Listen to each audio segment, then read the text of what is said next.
Bonjour Brigitte Bardot. Bonjour Wendy. Quand vous entendez parler de vous, comment préférez-vous qu'on vous appelle? Brigitte? Bah Brigitte bon, Bardot? Bébé? non, non, Brigitte. Brigitte. Bébé, c'est trop mythique. Bébé, à mon âge, je trouve que ça fait...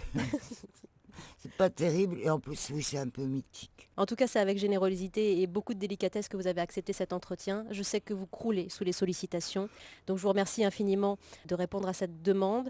J'ai l'impression que le silence que vous cultivez, la rareté de vos interventions, font naître encore plus d'appétit de vous. Comment vous expliquez ça? Chez mes parents, il y avait un cendrier dans lequel il y avait marqué «Faites-vous rare, on vous aimera». C'est drôle parce que j'étais toute petite quand j'ai vu ce cendrier. Hmm. Et cette phrase m'a frappée. Et je pense que je l'ai mise en application maintenant. Mais pas pour que on m'aime, je l'avais mise en application parce que je voulais avoir un peu la paix, et m'éloigner de tout ça. Et en fin de compte, ça a fait l'effet inverse. Ça a rapproché plus encore les gens de moi, par curiosité ou par pourquoi, qu'est-ce qu'elle a, pourquoi est-ce qu'elle veut plus paraître, pourquoi, et voilà. La curiosité, l'amour peut-être aussi. Je vais vous donner un chiffre. C'était mardi soir sur France 2. 5 millions de téléspectateurs. Est-ce que vous vous rendez compte que vous êtes encore si admiré? Je suis bouleversée de savoir tout ça. Je suis émue aux larmes par les lettres que je reçois de gens qui m'aiment, mais vraiment. Hein. Et cet amour que je sens vraiment, qui m'entoure, qui m'étonne, mais qui me donne des ailes en fin de compte, qui me donne du courage, qui me donne un but encore plus fort pour continuer mon combat parce que c'est un amour qui passe à travers l'amour des animaux. Ça, je suis infiniment reconnaissante aux gens de me le dire, de me le faire savoir, de me le prouver, de me garder près d'eux avec tant de fidélité. On parlait de la rareté tout à l'heure, Brigitte Bardot.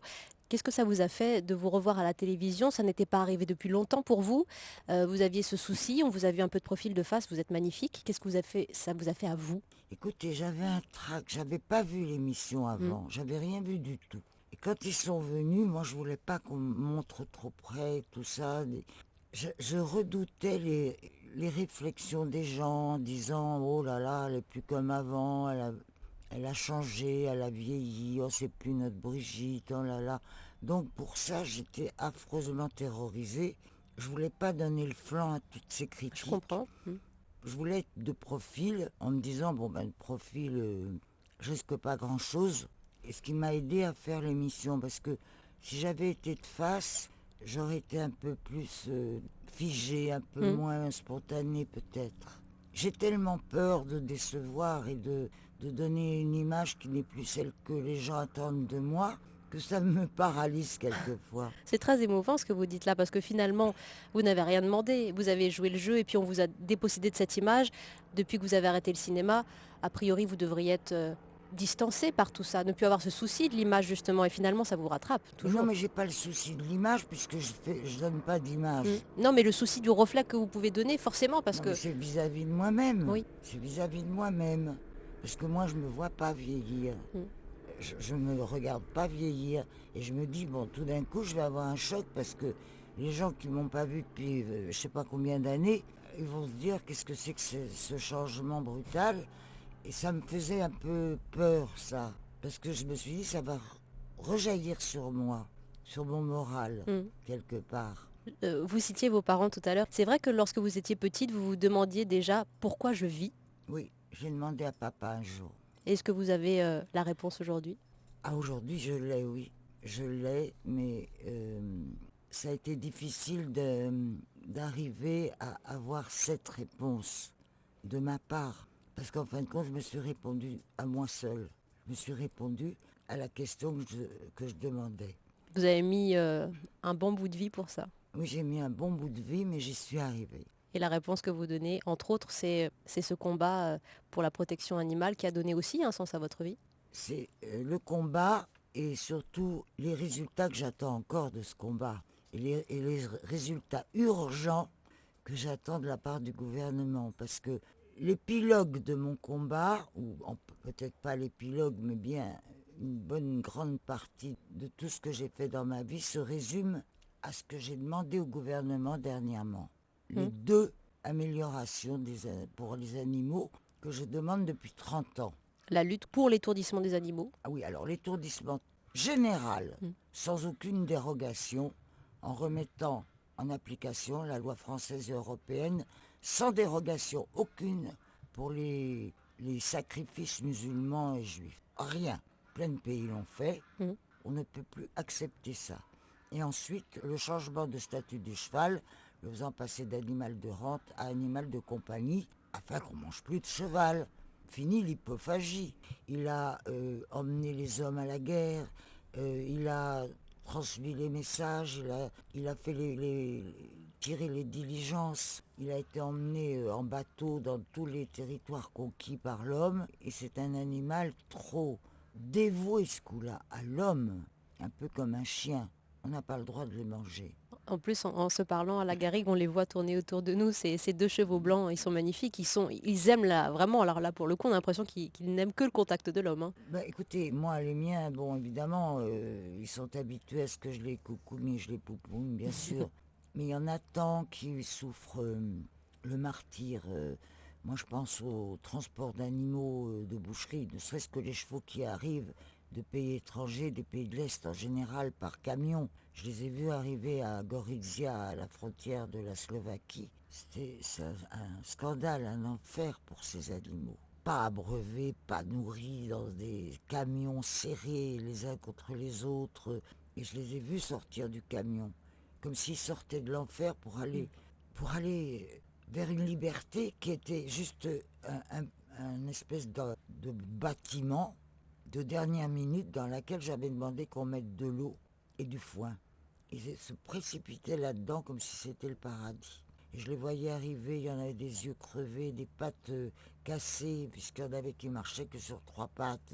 Alors voilà, on les transporte comme ça, après on les envoie à l'abattoir. Ils sont des animaux extrêmement sensibles, les chevaux. J'imagine que vous ressentez au quotidien toute la souffrance finalement de ces animaux, tous ces témoignages, ces courriers, ces images brutales qu'on vous envoie, comme si vous ressentiez tout ça pour eux.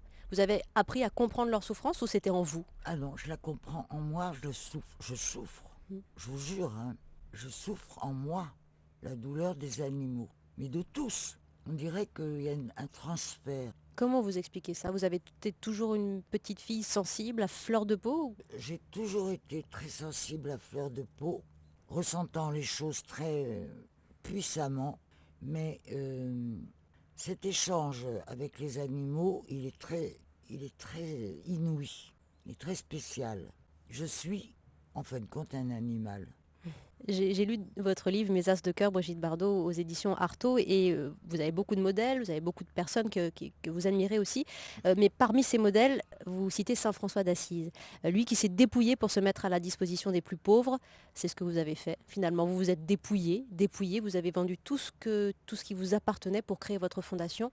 Oui, sûrement, mais bon, je ne veux pas me comparer à Saint François Bien sûr. d'Assise, vous pensez bien. Mais bon, par contre, j'ai écrit 2 fois au pape François. Parce que quand il a pris ce nom de François, j'étais folle de bonheur en me disant voilà un pape qui va s'occuper des animaux. Or, depuis qu'il est au pouvoir, ce pape, pas une fois on l'a entendu parler des animaux, même le jour de la Saint-François d'Assise. Alors, je lui ai écrit une fois pour lui en parler délicatement. Et j'ai reçu une lettre bateau d'un sbire sous-fifre qui doit envoyer la même lettre à tout le monde en me disant qu'il avait bien pris connaissance de ma lettre, qu'il m'en remerciait et qu'il ferait prier pour moi. Moi, ça m'a pas plu du tout cette affaire-là. Donc j'ai réécrit au pape. Donc il a eu ma seconde lettre. Et dans ma seconde lettre, je lui disais qu'il avait du mal comprendre ce que j'avais dit dans la première et que je réitérais ma demande que au moins le jour de la Saint-François d'Assise, il parle un peu de la détresse animale et de la souffrance animale dans le monde. Eh ben, j'ai jamais eu de réponse. Ça veut dire que c'est encore un homme, une personnalité qui vous déçoit? Oui, Hmm. alors que vraiment, j'attendais beaucoup de ce pape. Voilà. Ce n'est pas fini et vous êtes tenace. Ça, c'est l'un Enfin, de je vais pas passer ma vie à à vous écrire au écrire. pape. C'est vrai. Je voudrais qu'on parle juste un instant du cinéma parce qu'il y a beaucoup de vie, mais votre combat animalier me touche beaucoup. Est-ce que vous saurez simplement nous dire pourquoi à 39 ans, d'un seul coup et pour toujours, vous décidez d'arrêter le cinéma? Est-ce que vous avez la vraie réponse aujourd'hui, la vraie raison? La vraie raison, c'est que ça me taraudait depuis déjà un moment, puisque plusieurs fois j'ai dit je ne veux plus faire de films, j'en ai assez, patati, patala, mais je continuais quand même parce que la décision, ça a l'air facile comme ça. Mais décider tout d'un coup de tout abandonner en pleine gloire et jeune, comme ça, pour s'occuper de quelque chose de plus important à mes yeux, de plus profond et de plus indispensable, parce que je savais déjà que ça serait pour les animaux. Ça a été une décision que j'ai bien mûrie avant et que j'ai prise sans jamais revenir dessus, Hmm. malgré les obstacles que j'ai eus au moment de la transition. C'est extrêmement dur, parce qu'il a fallu que j'apprenne tout ce qu'est la protection animale, ses lois, ses obligations, le fonctionnement d'une fondation par exemple, des tas de trucs qu'on ne peut pas imaginer quand on a son cœur et qu'on est dicté par un désir de faire une chose par le cœur. Hmm. Est-ce que vous vous sentez actrice encore parfois? Non, pas du tout. Vous vous êtes déjà sentie actrice? Ah non, non, Vous avez fait ce métier pendant 20 ans je sais sans vous plus. sentir actrice? Non, j'étais moi euh, qu'on lâchait sur un plateau de cinéma, mais c'était moi. De quoi êtes-vous fière alors finalement d'avoir apporté au cinéma? Je suis arrivée au bon moment. Un moment peut-être qui était un moment charnière et qui n'était pas, que je ne savais pas du tout être, qui ne devait pas reposer sur moi forcément. Je ne savais rien du tout. Moi, quand j'ai commencé à faire du cinéma, je pensais que ça serait extrêmement rapide, court, Mhm. que j'allais vraiment être nulle C'était et juste alimentaire finalement? qu'on allait me renvoyer dans mes foyers. C'était pour m'acheter une ferme où on ne tuerait pas les animaux. Alors bon, je voulais gagner un peu d'argent, vite fait, facile, ce que le cinéma peut apporter, hein, plus qu'autre chose. Mais le désir, c'était de m'acheter une ferme où on ne tuerait pas les animaux. Et en fin de compte, je l'ai, ma ferme, c'est ma fondation. Est-ce que vous regardez encore des films à la télévision? Oui, quand ils sont pas trop nuls, mais ils sont assez nuls, je dois dire. Qu'est-ce que vous aimez? Les polars, les comédies? J'aime les bons films. Voilà, j'ai pas de spécialité dans ce que j'aime. J'aime les bons films qui vous prennent en haleine. Moi, je suis très très bon public, hein. Mhm. Quand je suis dans un film, je souffre, je suis heureux, je pleure, j'adore. Vous avez souvenir du dernier film là, qui vous a mis dans un état comme ça? Oh, il y a un film qui m'a mis dans un état terrible, c'est Cheval de guerre. De Spielberg? Ce film, il reste gravé à jamais dans ma tête. Les films français ont plus l'impact qu'ils avaient avant, je trouve. Maintenant, on fait un peu des films dans la facilité, dans le quotidien. Il n'y a plus la recherche. Il n'y a plus la recherche des scénarios, des dialogues, de la photo, de la mise en scène. N'importe qui est metteur en scène maintenant. La plupart des actrices passent derrière la caméra et ils font des films. Enfin, c'est un boulot d'être metteur en scène. Les histoires pour plus rêver. Mm. Et puis les acteurs, pas tellement non plus. Si un grand metteur en scène venait aujourd'hui, Oui, ah vous... bah écoutez, me parlez pas de cette connerie. Non mais j'allais vous dire, vous proposer par exemple un rôle avec... Allez, je voulais Non, vous non, parler de Gérard Depardieu. moi je trouve que c'est un type qui a une personnalité extraordinaire. Bon, il me fait penser à des Rémus, à des Sacha Guitry, mais dans le style actuel. Mais avec cette espèce de puissance et de force et d'imposer son physique d'abord qui est vraiment épouvantable. Ça n'a pas d'importance parce qu'il a tellement de force, de personnalité, de talent dans ce qu'il raconte qu'on oublie qu'il ferait peur à un régiment de sauvages, hein. Je voudrais vous poser quelques questions sur l'actualité, Brigitte. Vous la suivez, l'actualité Ah d'abord? oui, À la télévision, à la radio? oui, aux deux. Vous avez, je pense, communié avec tous les Français après la décapitation de l'otage qui a été enlevé par les islamistes. Écoutez, c'est pas la décapitation, c'est un égorgement sauvage. C'est une honte absolue. Ils ont tué un homme extraordinaire qui a l'air bon, ouvert aux choses, un être qui doit être un être exceptionnel. Ils l'ont massacré. L'islamisme me fait une peur épouvantable parce que c'est sournois. C'est pas déclaré. Il y en a partout.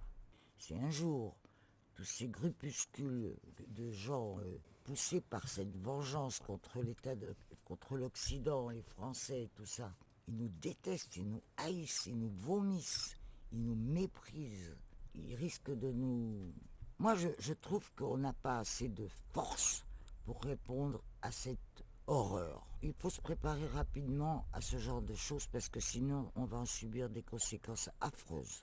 Comme vous suivez l'actualité, vous avez vu le retour de Nicolas Sarkozy. Il a dit qu'il revenait par devoir. Qu'est-ce que vous en dites du retour de Nicolas Sarkozy Je pour les m'assieds Français? dessus. Alors, Ça vraiment, vous je vais inspire vous pas dire, elle plus. m'en tamponne le coquillard du retour de Nicolas Sarkozy. Pourtant, alors, ce qui est étonnant avec vous, c'est que bon, vous ne faites pas de politique. Il y a plein d'acteurs, plein d'actrices, plein de personnalités qui ne parlent pas de leurs affinités politiques. Vous, vous avez pris position. Pourquoi vous ne vous êtes pas engagé en politique? Est-ce que c'est passé au travers de votre tête à un moment donné? Oh non, alors ça jamais, c'est trop dégueulasse ce milieu-là. Non, non, non, non, plein de magouilles, de trucs. Et puis en plus, moi je veux durer. Hein, les politiciens, c'est vraiment des feux de paille. Et moi, je sais ce que je dis et je vais jusqu'au bout de mes opinions. J'ai rien à voir avec les politiques. Les hommes, la société, vous les regardez évoluer, Brigitte Bardot. Que dites-vous de la jeunesse aujourd'hui? Si vous aviez 20 ans, si vous aviez 30 ans aujourd'hui, qu'est-ce que vous inspirerait ce monde? Tout ce que je sais, c'est que je les plains, les jeunes, parce que ils vivent à une époque privée de toute liberté, une époque difficile. On n'a plus le droit de rien. On n'a même plus le droit d'être heureux, je crois. Pourquoi on les empêche de fumer? Pourquoi on les empêche de s'amuser? Pourquoi on les empêche d'aller en voiture un peu à l'allure qu'ils veulent sans regarder à 1 kilomètre près s'ils ont dépassé ou pas? Et je t'enlève les points, je t'enlève le permis. Et voilà, et ils n'ont plus le droit de boire dans les boîtes de nuit, ils n'ont plus le droit de fumer non plus. Alors, pour ce qui est du reste, maintenant, c'est vive la capote, sinon tu peux plus rien faire. Ce qui est d'un romantisme à couper le souffle, je trouve ça, tout ça, infiniment triste. Tout Voilà. ce que vous nous dites là, finalement, c'était l'opposé dans votre jeunesse. Vous aviez ce sentiment d'hyper liberté, Ah vraiment. oui, moi j'ai vécu une époque extraordinaire. Une époque de liberté, où on faisait ce qu'on voulait, où il n'y avait pas toutes ces contraintes et toutes ces choses qui gâchent la vie en plus. Déjà qu'on ne trouve pas de boulot, mais en plus si on ne peut même pas profiter un peu de sa jeunesse, je trouve que c'est une époque épouvantable. Alors, on a parlé de la jeunesse, Brigitte Bardot. Je pense aux enfants. Comment vous aimeriez qu'on vous définisse? Voilà, un enfant de 5 ans qui demande à sa maman, c'est qui Brigitte Bardot? Moi je vais vous dire, moi j'ai vu déjà des enfants de 5 ans qui expliquaient à leur mère qui était Brigitte Bardot. Je vous jure que c'est Toi, c'est vrai. magnifique alors. Ah oui, j'ai beaucoup d'enfants, mais petits, qui m'écrivent des lettres à mourir de rire parce que c'est trop mignon leur écriture de travers et tout. J'ai 5 ans, j'ai 6 ans, j'ai 7 ans, je m'appelle comme ci, comme ça. J'aimerais faire comme vous quand je serai plus grande ou je voudrais m'occuper d'animaux. Qu'est-ce que je dois faire? Maman veut pas que j'ai d'animal. Des petits trucs mignons. Ah non, beaucoup d'enfants, je dis pas tous, mais beaucoup ils savent qui je suis par rapport aux animaux. Hmm. Hein. L'image que vous voudriez que les enfants qui ne vous connaissent pas retiennent de vous. L'image la plus symbolique de moi, c'est celle avec le bébé phoque. Hmm. Il n'y en a pas d'autre. C'est l'unique et celle qui, à mon avis, restera de moi. Voilà. Si les enfants disent à leur maman, oui, Brigitte Bardot, elle fait tout ça. Puis aussi, elle dit ce qu'elle pense. Elle dit des gros mots parfois. Ça, vous dites, oui, t'as Bah, raison. bien sûr, faut dire des gros mots. Faut pas se gêner. Ah, écoutez, moi j'ai été très très bien élevée et il était toujours interdit de dire des gros mots et de dire quoi que ce soit, et de parler à table. Et c'était terrible. Donc, par réaction, bah, je prends ma revanche. Voilà. J'ai retrouvé dans les archives d'Europe 1 un petit mot que vous nous donniez pour vos 50 ans.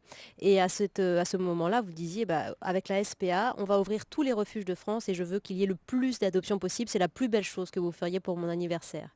Alors j'ai bien entendu qu'il y a deux causes que vous soutenez pour vos 80 ans. C'est vraiment ça, le plus beau des cadeaux, le plus beau des souhaits que vous demandez à François Le, Hollande le- aux Français? le plus important, le plus profond, le plus indispensable, ça c'est celui-là. Maintenant, je demande aux gens de ne pas m'envoyer de cadeaux, mais d'aller dans le refuge le plus proche, adopter ou un petit chat ou un petit chien, ou le parrainer, ou s'en occuper de loin s'ils ne peuvent pas l'adopter chez eux.